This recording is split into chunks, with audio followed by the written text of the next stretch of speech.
learn.ba. In this video, I'm going to talk about estimating. I'm going to talk about what estimates are. I want to talk about how estimates work, and then I'm going to offer you a couple of pointers that can help you to do better estimates. So what are estimates? When you're starting off a new project, typically what happens is your project manager or the manager, whoever's managing that entire project, is going to come to you and they're going to ask you how long you think that your portion of the project is going to take. Okay? How long is your portion of the project going to take? Now, what is your portion of the project? I'll talk about that in a second. Okay? But that's basically what an estimate is that somebody's saying, how long do you think it's going to take you to finish this this part of the overall project? The one thing I want you to understand about the nature of estimates is that estimating isn't a science. Okay, so you can't just read a book or take a course on estimating and then voila, you're a perfect estimator. Because estimating is part science and it's part art, right? So it's a mix of you learning the techniques of estimating, and then through experience, you being able to get a gut feel of how long it takes to do certain tasks, given certain conditions that exist. So the thing that you should understand about the nature of estimating is that it is not clear cut. Okay, estimating is a very fuzzy area of your profession, and it takes time and it takes experience, and it takes a lot of iteration to learn it. Okay, so that's what I want to say about what estimating is and a little bit about the nature of estimating. How estimates work. Typically, when you provide your estimates to your project manager or your manager, they don't take your estimates at face value. Very rarely will somebody say, you'll give an estimate of, let's say, it's going to take me 3 months to perform this set of tasks. And it's very rare that your project manager would say, okay, fine, you have 3 months. Typically what happens is that you go through a process to arrive at the estimate that goes into their plan. Okay, so the first stage of that is that you provide your estimates. Okay, so you look at the work that you think needs to be done, and based on what you know about how long it takes to do certain things and how much time you're going to need and what kind of resources are available at the time that you need to have all of that, all of your work done, based on all of that information, you provide an estimate. Then the project manager, before they've even come to you, typically if they're a very experienced project manager, they already have a good idea of how much time you have, but they need to hear it from you about how long you think it's going to take. So once you provide your estimates, the project manager is going to take your estimates and they're going to really kind of do a gut check on it to see whether it fits what it is that they thought it would take. And if they see that it's more or less in line, then you might be in the clear, right? That's the one instance where you might be in the clear, but you're probably they'll probably try to squeeze you a little bit anyways, but traditionally, and no judgment there, right? That's just the way that things work. But the project manager is going to check it against their own understanding of how long they thought it's going to take.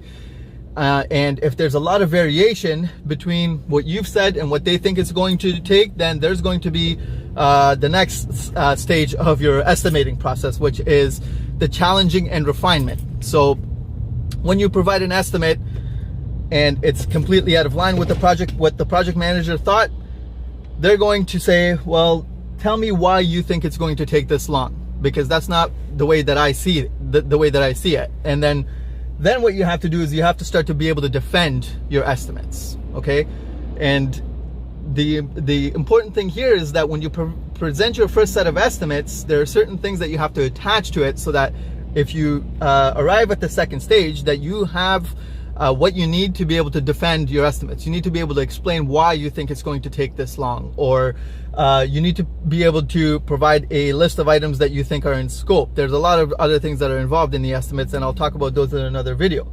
But the second stage is that you're going to get challenged on your estimates more likely than not, and you have to be prepared for that. That's just a natural part of the process. Then what happens is that once you go through the challenging process, those numbers are going to adjust, more than likely, okay? Because the project manager has a budget that they already have for the project, and if your estimates fall way outside of that, something has to change. Either you have to learn how to produce more work in a shorter period of time, which is hard. And in some cases, it's nearly impossible to get things right that way. Either that has to happen, or something has to come out of the scope of the project in order to fit the project manager's budget, okay? But once you go through the challenging process and the estimates get set for the project, then the project manager says, okay, you said it's gonna take you 3 months based on all the conversations we've had. We know now, we've both agreed now that you're gonna be able to get all of this stuff done in 2 months, right? That goes into the project manager's plan. Once it's in the plan, you may have the impression that that's written in stone and that everything is said and done. And to some extent it is, but there are always caveats. Because project managers, if you understand how project management works, they know that what happens is everything that they have in their plan is really an estimate until things actually get done, right? Project managers have this area of study that's called progressive elaboration. Okay, I'll say that again. It's the words are progressive elaboration. And what progressive elaboration means is that project managers understand that you provide a ballpark estimate at the time that you're starting the project based on what you know. But as you move through the project, things always change. And they know this, but they might not always leave you with the impression that there is such a thing as progressive elaboration, because the job of a project manager is to hold you to account for the estimates that you've provided, right? But you should understand that that concept exists. And so you are not going to be forced to hold on to your estimates regardless of what else happens. It's not like, you know, you told me 3 months ago, the project manager would never say to you, you told me 3 months ago that it was going to take you 2 or 3 months. We agreed on a certain date, and regardless of what happened in those 2 months, that estimate still sticks. That's not the way things work, okay? So understand the concept of progressive elaboration, that once your estimates go into the project manager's plans, things can still change depending on what pops up between the time you gave your estimates and the time you're supposed to be able to deliver your portion of the analysis work. So that's what estimating is, and that is generally speaking how the process of estimating works. Now, I want to offer you a few pointers that are going to help you to make your estimates a little bit more solid from the get-go, if at all possible. The first I want to talk about what goes into your estimates is very, very important, okay? The thing that you need to make sure that you do is that at the time you're providing estimates, you don't just provide a date, you don't just provide a number of hours or a number of days. Because what that does is that it does not prepare you for the second stage of estimating that we talked about, right? It doesn't give you any kind of information to rely on if you have to ever defend your estimates, if you just gave a number. And so it's easy to challenge those kinds of estimates because they're not really backed by anything. What you have to do when you're providing estimates is that your estimate always has to come with two things. It has to come with a scope statement, and it has to come with a set of assumptions. Those two things should always be included in your estimates. And if your project manager or your manager just ignores those two things, you have to make sure that those two things are still communicated, right? Because what your scope and your assumptions say to the project manager is that it says, here's my estimate. Let's say I give it in a number of days. It's going to take me 40 days to finish this job. It's going to take me 40 days to deliver the scope that's attached to the estimates, right? The scope isn't just open, because you have to know what it is that you're estimating. So your scope statement has to have, at least at the bullet point level, the number of things that you're going to be delivering. Assumptions are critical, and assumptions are the part of your estimate that are the most likely to get ignored when push comes to shove. But you have to make sure that they're in your estimates, because when your estimates are being challenged, you have to be able to pull up your scope.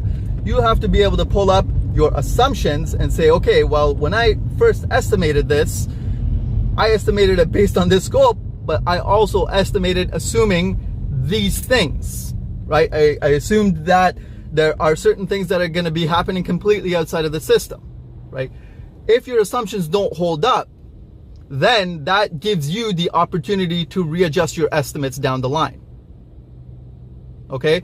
If your assumptions don't hold up, that gives you the opportunity to adjust your estimates down the line. Remember when I talked about progressive elaboration?